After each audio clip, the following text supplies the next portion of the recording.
18 पुराणों में से एक पुराण है कूर्म पुराण, जिसमें 15वां अध्याय है। उसमें व्यास जी, वेद व्यास जी गृहस्थ धर्म तथा गृहस्थ के सदाचार का वर्णन तथा धर्माचरण एवं सत्य धर्म की महिमा बताते हैं। व्यास जी ने कहा, द्विजोत्तम को चाहिए कि वह 1 वेद, 2 वेद, 3 वेद का अध्ययन करे या वेदों के अध्ययन कर प्राप्त कर गुरु को दक्षिणा दे और उसकी आज्ञा से ब्रह्मचर्य व्रत पूर्ण कर उसके फलस्वरूप शक्ति संपन्न युक्तात्मा द्विज स्नान का अधिकारी होता है। स्नातक को बांस की छड़ी, कौपीन, धोती तथा उत्तरीय वस्त्र, 2 यज्ञोपवीत, जलपूर्ण कमंडलू, छाता, सुंदर व स्वच्छ पगड़ी, खड़ाऊ जूता, 2 स्वर्ण कुंडल और वेद धारण करना चाहिए तथा केश और नखों को कटवा कर स्वच्छ रहना चाहिए। स्नातक को नित्य स्वाध्याय करना चाहिए। केश कलाप से बाहर माला नहीं धारण करनी चाहिए।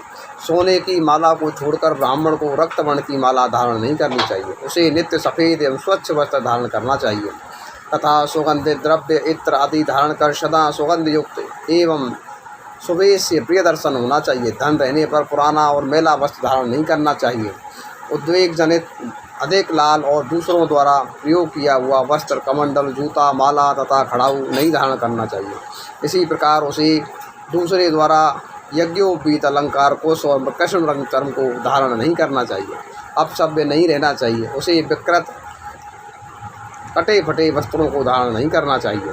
अपने समान कुल के अनुरूप शुभ अच्छे रूप और लक्षणों से संपन्न, योनि संबंधी दोषों से रहित पत्नी को विधि पूर्वक ग्रहण करना चाहिए। ब्राह्मण को अपनी माता के गोत्र में जो उत्पन्न न हो तथा जो अपने आर्ष गोत्र में उत्पन्न न हो, ऐसी शील और सदाचार से संपन्न भार्या को ग्रहण करना चाहिए। पुत्र के उत्पन्न होने तक ऋतुकाल में अपनी स्त्री से सहवास करना चाहिए, किंतु निषिद्ध दिनों का प्रयत्न पूर्वक त्याग करना चाहिए। षष्ठी, अष्टमी, द्वादशी, चतुर्दशी, पूर्णिमा को और इस प्रकार जन्मदिन से 3 दिन पर्यंत सदा ब्रह्मचर्य धारण करना चाहिए। आप साध्य संस्कार विशेष संस्कार स्मृत अग्नि नामक अग्नि की स्थापना कर उसमें प्रतिदिन हवन करना चाहिए और नित्य पवित्र व्रतों का पालन करना चाहिए। वेद में बतलाए गए अपने कर्मों का नित्य आलस्य रहित होकर करना चाहिए। इन्हें न करने पर शीघ्र ही अत्यंत भयानक नरकों में गिरता है।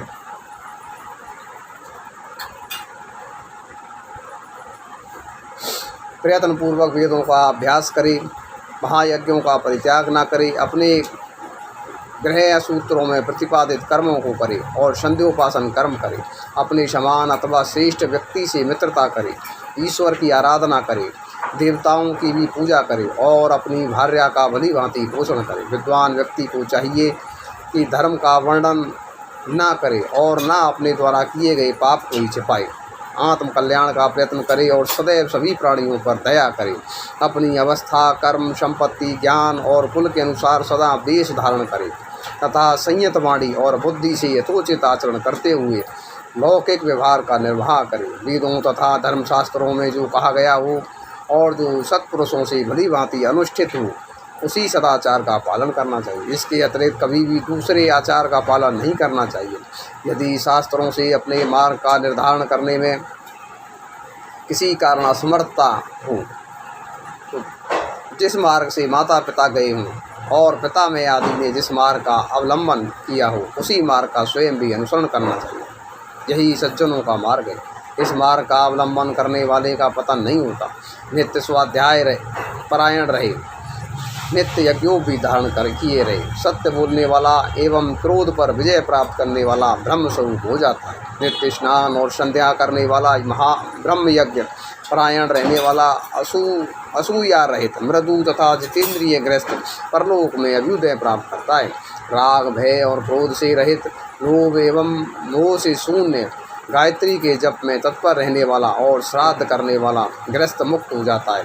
माता पिता, गौ और ब्राह्मण के हित करने में निरत रहने वाला, जितेंद्रिय, यजन करने वाला तथा देवताओं का भक्त ब्रह्मलोक में प्रतिष्ठा प्राप्त करता है। निरंतर धर्म अर्थ त्रिवर्ग का पालन और देवताओं का पूजन करना चाहिए तथा प्रयत्नपूर्वक नित्य देवताओं को नमस्कार करना चाहिए।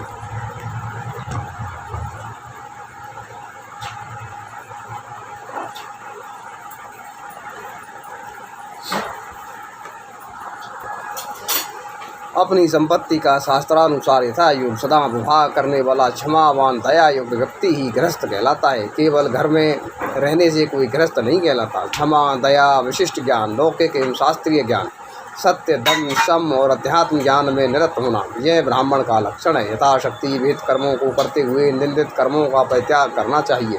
विशेष रूप से श्रेष्ठ द्विज को इस संबंध में प्रमाद नहीं करना चाहिए। मोह रूपी कलमश को धोकर और श्रेष्ठ योग को प्राप्त कर गृहस्थ बंधन से मुक्त हो जाता है। इसमें संशय नहीं करना चाहिए। दूसरे के क्रोध से उत्पन्न अपनी निंदा, अनादर, दोषारोपण, हिंसा, बंधन और ताड़न स्वरूप दोषों को सहना ही क्षमा है।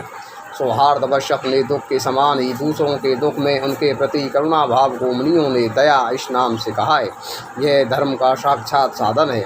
14 विद्याओं को यथार्थ रूप से धारण करने को ही विज्ञान समझना चाहिए। यहाँ 14 विद्याओं का मतलब 4 वेद, 6 वेदांग, शिक्षा, कल्प, व्याकरण, निरुक्त, छंद शास्त्र, ज्योतिष, पुराण, न्याय शास्त्र, मीमांसा और धर्मशास्त्र, ये 14 विद्याएं हैं।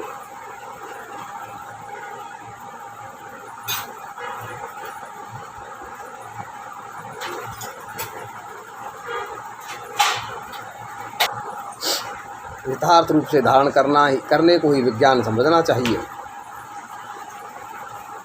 इससे धर्म की वृद्धि होती है। विधि पूर्वक विद्या को ग्रहण कर लेने और उसके अर्थ को भली भांति जान लेने पर भी यदि कोई व्यक्ति धर्म कार्यों से निवृत्त रहता है, उन्हें नहीं करता, तो उसका वह अध्ययन विज्ञान नहीं कहलाता। सत्य के आचरण से लोगों पर विजय प्राप्त होती है। सत्य ही वह सर्वोच्च परम पद है। जो जैसा है उसका उसी रूप में कथन ही मनीषियों ने सत्य कहा है। शरीर का उपरम, शरीर की चेष्टाओं को नियंत्रण अर्थात इंद्रियों का निग्रह दम है, और शम मन का नियंत्रण प्रज्ञा प्रकृष्ट ज्ञान के विशद भाव से उत्पन्न होता है। अध्यात्म आत्म संबंधी ज्ञान को ही अविनीश्वर तत्व समझना चाहिए, जहाँ पहुँचने पर शोक नहीं होता। जिस विद्या के द्वारा वे परात्पर देवादिदेव साक्षात भगवान महादेव जाने जाते हैं, उसे ही ज्ञान कहा गया है। उनमें निष्ठा रखने वाला, उनके परायण रहने वाला, कभी भी क्रोध ना करने वाला, पवित्र महायज्ञों को करने वाला विद्वान विप्र उस श्रेष्ठ तत्व को प्राप्त करता है। धर्म के आयतन इस शरीर का प्रयत्न पूर्वक पालन करना चाहिए। बिना देह के मनुष्य उस परात्पर रुद्र को नहीं जान सकता। नियत द्विज को नित्य धर्म, अर्थ एवं काम की साधना में लगे रहना चाहिए। धर्म से रहित काम अथवा अर्थ का मन से भी स्मरण नहीं करना चाहिए। धर्म के पालन में कष्ट पाते हुए भी उसका परित्याग कर अधर्म का आचरण नहीं करना चाहिए। धर्म देवता ही सभी प्राणियों के भगवान और गति हैं, इसलिए प्राणियों का प्रिय करने वाला बनना चाहिए। दूसरों से द्रोह करने की बुद्धि वाला नहीं होना चाहिए। वेद की तथा देवताओं की निंदा नहीं करनी चाहिए, और जो इनकी निंदा करता है उसके साथ रहना भी नहीं चाहिए। जो विप्र पवित्रता पूर्वक नित्य इस धर्माध्याय का अध्यापन अथवा उपदेश करता है, वह ब्रह्मलोक में प्रतिष्ठा प्राप्त करता है। ये वेद व्यास जी ने सभी व्यक्तियों के लिए कर्म, गृहस्थ धर्म और गृहस्थ के सदाचार का वर्णन किया, जिसमें सत्य धर्म की महिमा भी बताई।